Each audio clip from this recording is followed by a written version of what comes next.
Beatz, the biggest beats in the business.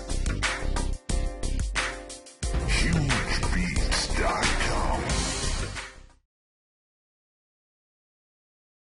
Word up, fam.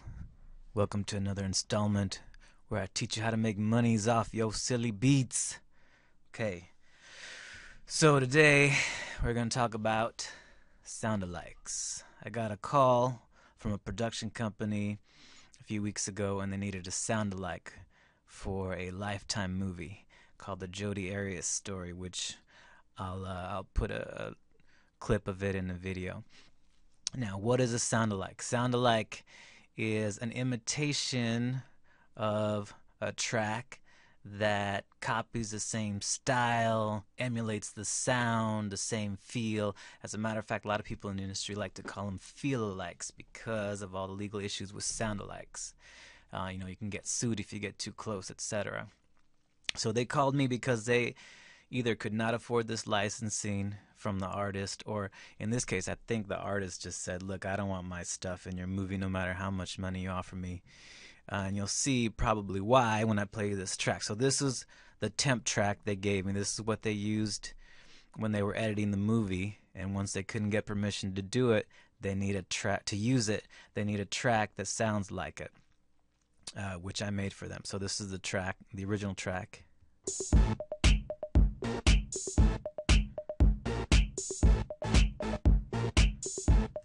And that's as much as I'll play. So you should probably know what track that is. So the first thing you do, step one, find a tempo. How do you do that? In Cubase, which is what I use, you go to Project, Beat Calculator. Now you're going to go to the top and you're going to tap the space bar along with the tempo, along with the track, and it'll tell you the tempo down here at the bottom. Tap, tap, tap, tap, tap, tap, tap, tap, tap, tap, tap, tap. Alright, so you could see how it was changing there, 118, 119, etc. So I'm going to take my tempo, make it 118.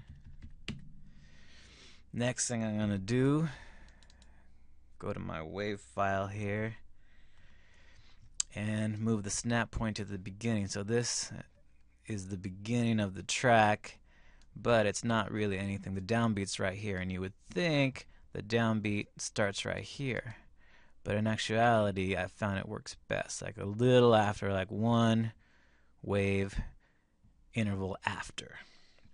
So now it should kind of line up with your click.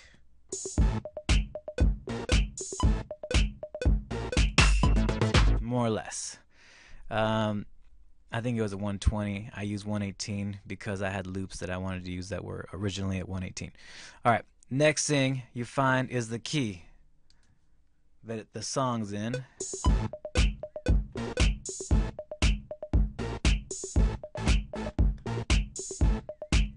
Alright, so bring this up here. You can play along with it. You can mess with the, let me bring this up.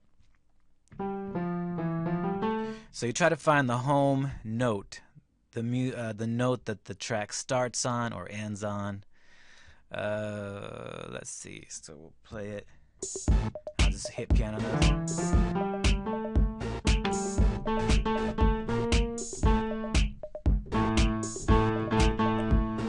Alright, so as you can hear, it's probably A minor. I don't want to get into theory with y'all because that stuff's for nerds, right?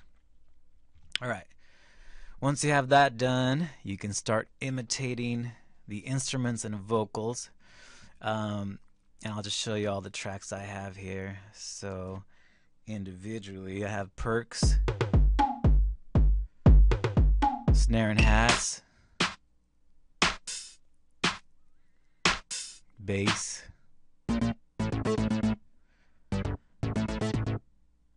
some ad-lib vocals.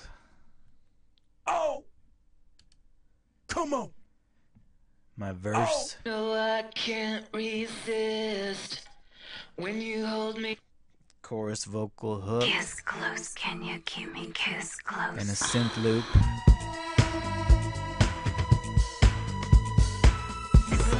So that's it. Alright, so how did I get this stuff? These I programmed. The drums, percussion snare hits. This I programmed and bounced.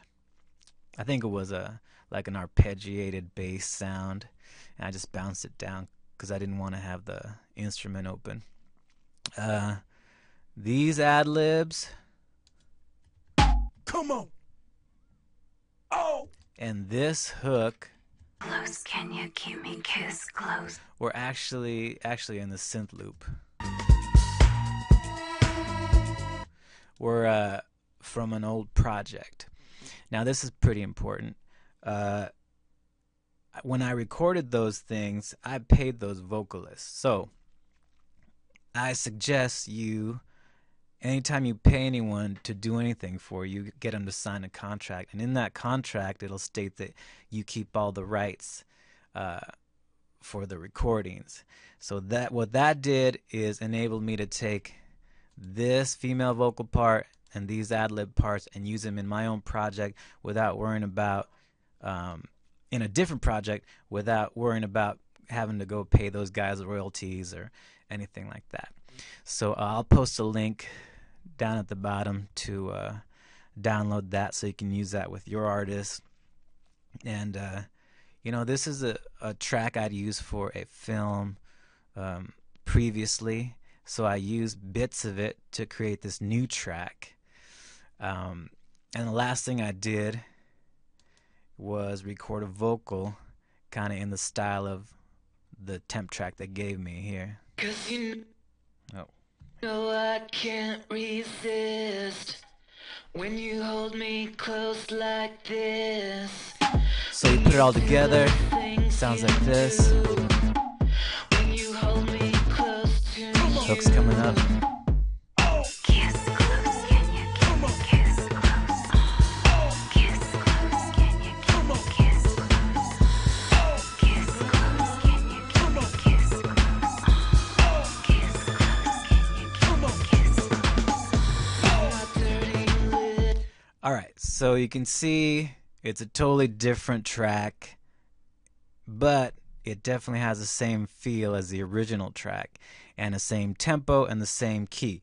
Same tempo is important. They might have already edited the video to it, so you don't want to mess with that. Yeah, I'll also post the contract that the production company gave me, so you can check that out. I think I made $1,500 on it, and you know, we'll see what the royalties bring in. And all right, we'll see you next time. This is the clip of the video. You know I can't resist when you hold me close like this. When you do those things you do. When you hold me close to you. Kiss close, can you keep me kiss close? Kiss close, can you keep me kiss close? My dirty little secret. If you think that you can keep it in a picture perfect dream where our kisses can't be seen. Kiss close, can you keep me kiss close? Huge Beats, the biggest music.